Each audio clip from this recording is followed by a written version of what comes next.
Last episode में हमने देखा था हानशेन फाइनली एक इवॉल्वर बन चुका था, जिस वजह से उसकी पावर काफ़ी ज़्यादा बढ़ गई थी। इवॉल्वर बनने के बाद हानशेन जाकर अपना सर्टिफिकेशन कराता है एंड सर्टिफिकेशन कराने के बाद हानशेन एडवांस डेमन वर्ल्ड के लिए टेलीपोर्ट हो जाता है।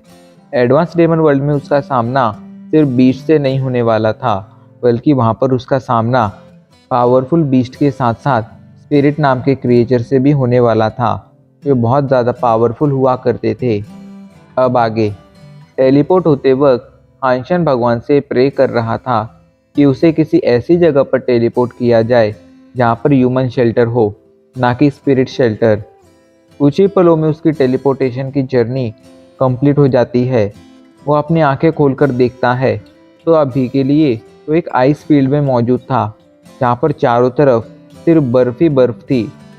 अभी के लिए वो आसपास के नज़ारे को देख ही रहा था, तभी उसे पीछे से कोई आवाज़ आती है। वो पीछे मुड़कर देखता है तो उसका दिल धक से रुक जाता है, क्योंकि उसके पीछे अभी के लिए ज़ीरो थी, जो उसके साथ ही इस एडवांस डेमन वर्ल्ड में टेलीपोर्ट हुई थी। शॉकिंग बात ये थी कि ज़ीरो तो कोई इवॉल्वर नहीं थी, तो आखिर ऐसे में वो एडवांस डेमन वर्ल्ड में कैसे आ सकती थी। एंड चलो वो किसी तरह आ भी गई होगी, तो भी वो उसी जगह पर कैसे टेलीपोर्ट हुई जहाँ पर हानशेन टेलीपोर्ट हुआ था, क्योंकि टेलीपोर्टेशन अक्सर रैंडम हुआ करता था। अगर दो लोग एक साथ टेलीपोर्ट होते थे तो इसके बहुत ही कम चांसेस होते थे कि वो दोनों एक ही जगह पर पहुँचे। ऐसे में हानशेन अभी के लिए ये देखकर शॉक हो गया था, लेकिन अब उसे कहीं ना कहीं ज़ीरो की आदत सी पड़ गई थी। इस वजह से अब वो इतना ज़्यादा फ्रस्ट्रेटेड नहीं था। वो सोच में पड़ जाता है कि आखिर आगे की उसकी जर्नी कैसी होगी। तभी उसकी नज़रें आइस फील्ड पर मौजूद एक कासल पर पड़ती हैं। उसे लगता है कि वो कोई ह्यूमन शेल्टर है एंड हानशेन उस कासल की तरफ बढ़ना शुरू कर देता है। वो और ज़ीरो आगे बढ़ ही रहे थे, तभी अचानक से पास की गुफा से एक आदमी बाहर आता है, जो उन दोनों को अंदर खींचते हुए कहता है, आखिर तुम दोनों बाहर क्या कर रहे हो? बाहर बहुत ज़्यादा खतरा है, वहाँ पर रुकना सेफ नहीं है, चलो जल्दी से अंदर आ जाओ। ये कहकर वो हानशेन और ज़ीरो दोनों को ही अंदर खींच लेता है। इस लड़के का नाम जू था, जो यहाँ पर आज से 1 साल पहले आया था। हानशेन और ज़ीरो को देखकर वो कहता है, तुम दोनों काफ़ी ज़्यादा अनलकी हो जो तुम लोग इस जगह पर टेलीपोर्ट हुए हो। इस पर हानशेन पूछता है, आखिर तुम ऐसा क्यों कह रहे हो? क्या यहाँ पर कोई ह्यूमन शेल्टर नहीं है? तो इस पर वो बंदा हंसते हुए कहता है, ह्यूमन शेल्टर? क्या तुम्हें लगता है स्पिरिट्स के होते हुए, पावरफुल स्पिरिट्स के होते हुए हम लोग कोई शेल्टर हासिल भी कर सकते हैं? इस जगह पर पावरफुल स्पिरिट्स ही नहीं, बल्कि बहुत से पावरफुल क्रिएचर्स भी हैं, बीस्ट भी हैं। ऐसे में हम लोग यहाँ पर सरवाइव कर पा रहे हैं, यही बहुत बड़ी बात है। अभी के लिए तुम लोग यहीं पर रुको, तुम्हें बाहर कहीं जाने की ज़रूरत नहीं है। जब हमारे बाकी के साथी यहाँ पर आ जाएंगे, तब हम सभी शिकार पर जाएंगे। ये सुनकर हानशेन उसकी बात पर सिर्फ सिर हिलाता है। पता नहीं अभी के लिए वो मन ही मन क्या सोच रहा था। हानशेन को ये जगह काफ़ी ज़्यादा अजीब लगी थी, लेकिन अभी के लिए वो लौटकर ह्यूमन वर्ल्ड में आ जाता है एंड ज़ीरो के साथ जाकर कुछ शॉपिंग करता है। उसने डिसाइड किया था कि अभी के लिए वो ज़ीरो को अपने साथ ही रखेगा, क्योंकि ज़ीरो का ख्याल रखने के लिए वहाँ पर कोई नहीं था एंड वो कहाँ से आई थी ये भी हानशेन नहीं जानता था। हानशेन ने उसके लिए कुछ नए कपड़े खरीदे थे। शॉपिंग कर कर वो घर जा ही रहे थे, तभी वो लोग टेस्ट हॉल के पास से गुजरते हैं एंड हानशेन डिसाइड करता है कि वो दोनों अपनी पावर चेक करेंगे। हानशेन ज़ीरो के साथ टेस्ट हॉल के अंदर आ जाता है एंड सामने मौजूद दीवार को ज़ोर से पंच मारने के लिए कहता है।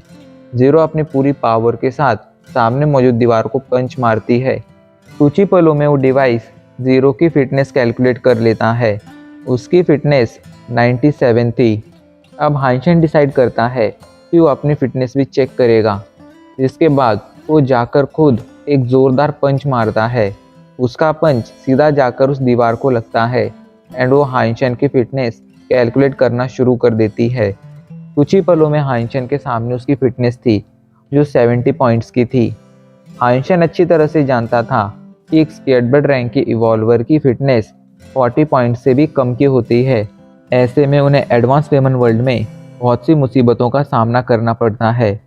हाइंशन की फिटनेस 70 पॉइंट्स की थी। ऐसे में हाइंशन के पास एक प्लस पॉइंट था। हाइंशन एक सुपर रिवॉल्वर था, इस वजह से वो इतना ज़्यादा पावरफुल था। हाइंशन अपनी इस नई पावर के साथ अपने नए एडवेंचर के लिए काफ़ी ज़्यादा एक्साइटेड था, पर वो ये भी जानता था कि एडवांस डेमन वर्ल्ड के बीस्ट मामूली नहीं है, बल्कि बहुत ज़्यादा पावरफुल हैं। हाइंशन अब ओवरलोड एंड इविल मंत्रा का यूज़ कर कर एक ज़ोरदार पंच मारता है, एंड जब वो पंच मारता है तो डिवाइस दोबारा से उसकी फिटनेस कैलकुलेट करना शुरू कर देता है, एंड इस बार उसकी फिटनेस 81 आई थी।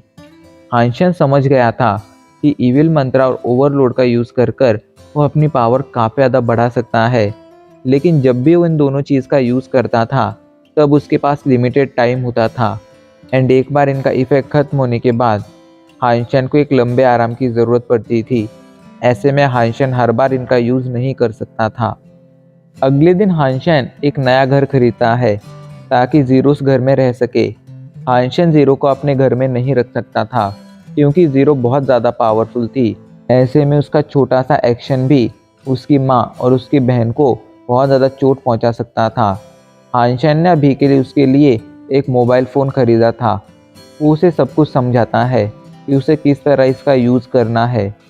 हाइंशन को अगले कुछ समय में आर्मी में रिपोर्ट करना था। ऐसे में वो यहाँ से बहुत ज़्यादा दूर रहने वाला था, इस वजह से वो ज़ीरो को तब तक सेटल कर देना चाहता था।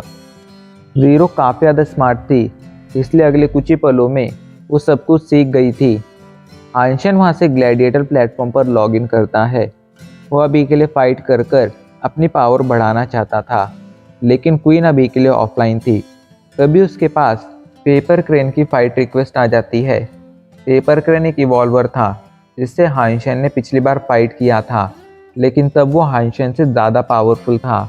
ऐसे में पिछली बार हाइंशन हार गया था, पर अब उसकी फिटनेस शायद पेपर क्रेन से भी ज़्यादा की हो गई थी।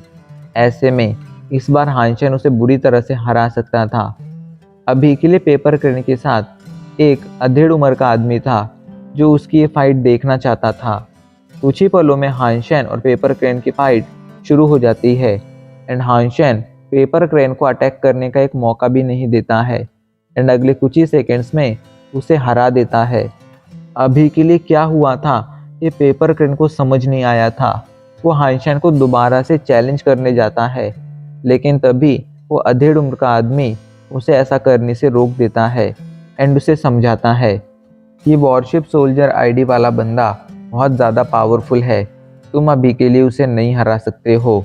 पहले तो पेपर क्रेन को उसकी बातों पर भरोसा नहीं होता है, लेकिन फिर वो आदमी पेपर क्रेन को समझाता है, मैंने फाइटिंग के दौरान काफ़ी ज़्यादा ऑब्जर्व किया था, एंड इससे मैं समझ गया हूँ कि उस बंदे की फिटनेस तुमसे ज़्यादा है।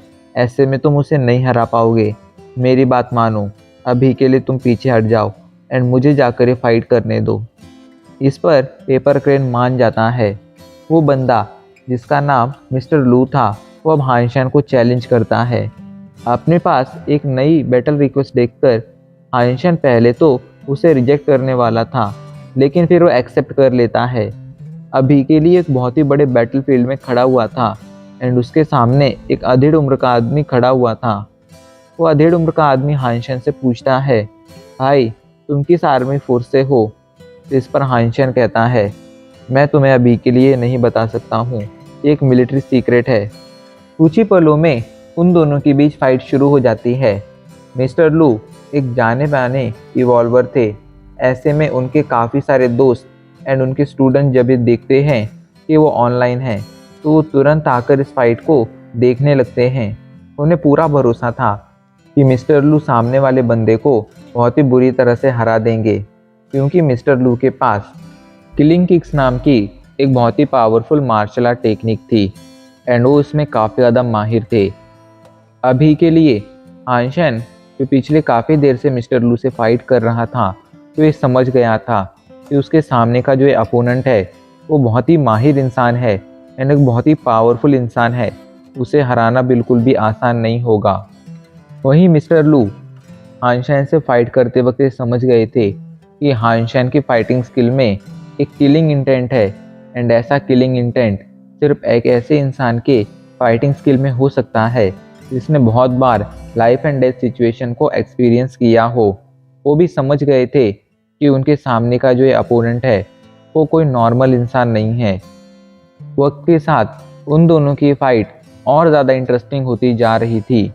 वो दोनों एक दूसरे पर हमला कर रहे थे एंड बहुत ही इजीली एक दूसरे के हमले को डॉज भी कर पा रहे थे। कभी कभी एक दूसरे के हमले को ब्लॉक भी कर लेते थे। ऐसे में अभी के लिए कोई भी जीतता हुआ नहीं दिख रहा था। जब मिस्टर लू ये देखते हैं तो वो डिसाइड करते हैं कि अब वो अपनी किलिंग किक्स का यूज़ करेंगे। वो जल्दी से हवा में ऊपर उठते हैं और एक के बाद एक हवा में 6 किक मार देते हैं। उनकी सभी की सभी किक्स हाइंशन की तरफ बढ़ने लगती हैं। वो बहुत ही तेज़ी से हाइंशन की तरफ बढ़ रही थी। हाइंशन जब ये देखता है तो उन्हें किसी तरह डॉज करने लगता है एंड ब्लॉक करने लगता है, एंड वो इसमें कामयाब भी रहता है। वो उनसे पूछता है कि आखिर ये कौन सी स्किल है। तो इस पर मिस्टर लू कहते हैं इसका नाम किलिंग किक्स है। ये बहुत ही पावरफुल स्किल है एंड ये मेरा ट्रम्प कार्ड भी है। आइंस्टाइन भी समझ गया था कि ये स्किल बहुत ही काम की है, इसलिए वो डिसाइड करता है कि वो इस स्किल को सीखने की कोशिश करेगा। इधर मिस्टर लू आखिरी किक मारने जाते हैं। वो किक तेजी से अभी के लिए आइंस्टाइन की तरफ बढ़ रही थी। आइंस्टाइन उसे डॉज करने की कोशिश करता है लेकिन उसे डॉज नहीं कर पाता है एंड उसे उस किक को ब्लॉक करना पड़ता है। लेकिन इस चक्कर में वो किक उसके दोनों हाथों पर लग जाती है एंड उसके दोनों हाथ फ्रैक्चर हो जाते हैं। पर अच्छी बात ये थी कि इस दौरान आइंस्टाइन ने समझ लिया था कि किलिंग किक्स नाम की मार्शल आर्ट टेक्निक क्या है एंड किस तरह काम करती है। वो तुरंत मिस्टर लू पर अटैक कर देता है एंड एक के बाद एक उन्हें किक मारना शुरू कर देता है। लेकिन मिस्टर लू अभी के लिए उसके हमलों को ब्लॉक कर पा रहे थे, पर आइंस्टाइन भी हार मानने वाला नहीं था। वो उन पर और भी हमले करता है। मिस्टर लू भी जवाबी हमले करते हैं एंड उनकी फाइट वक्त के साथ और ज़्यादा खतरनाक हो जाती है। आइंस्टाइन हवा में उठता है एंड मिस्टर लू को 7 किक मारता है। सभी के सभी 7 किक खाने के बाद मिस्टर लू को लगा था कि ये फाइट यहीं पर ख़त्म हो गई है, लेकिन तभी अचानक से आइंस्टाइन दोबारा से हवा में उठता है एंड एक और ज़ोरदार किक मारता है। ये 8वीं किक थी जो अभी के लिए तेज़ी से मिस्टर लू की तरफ बढ़ रही थी। मिस्टर लू इसके लिए तैयार नहीं थे, ऐसे में वो इसे ब्लॉक नहीं कर पाते हैं एंड ये हमला लगने की वजह से वो ज़मीन पर गिर जाते हैं। अभी के लिए उस शॉक में चले गए थे। उन्हें भरोसा नहीं हो रहा था कि कोई 8वीं किक भी मार सकता है। अभी के लिए आइंस्टाइन की 8वीं किक ने उनकी हालत ख़राब कर दी थी। वो अकेले शॉक में नहीं गए थे, उनके सभी के सभी स्टूडेंट एंड दोस्त जो इस किलिंग किक नाम की मार्शल आर्ट टेक्निक के बारे में जानते थे वो भी अभी के लिए शॉक में चले गए थे, क्योंकि वो भी जानते थे कि मिस्टर लू खुद भी जब इस मार्शल आर्ट टेक्निक का यूज़ करते थे तब सिर्फ 7 किक मार पाते थे, वहीं उनके अपोनेंट ने अभी के लिए 8 किक मार ली थी। इसका मतलब यही था कि उनका अपोनेंट एक बहुत ही पावरफुल बंदा था। इधर पेपर क्रेन को भी समझ आ गया था कि पिछली बार आइंस्टाइन ने उससे फाइट करते वक्त अपनी पूरी पावर का यूज़ नहीं किया था। अगर वो अपनी पूरी पावर का यूज़ करता तो पेपर क्रेन उसके सामने शायद कुछ सेकंड्स भी नहीं टिक पाता। फाइट खत्म होने के बाद आइंस्टाइन काफ़ी ज़्यादा खुश था, क्योंकि आज उसने एक नई मार्शल आर्ट टेक्निक सीखी थी। तभी उसे पता चलता है कि उसके आर्मी में रिपोर्ट करने का टाइम आ गया है।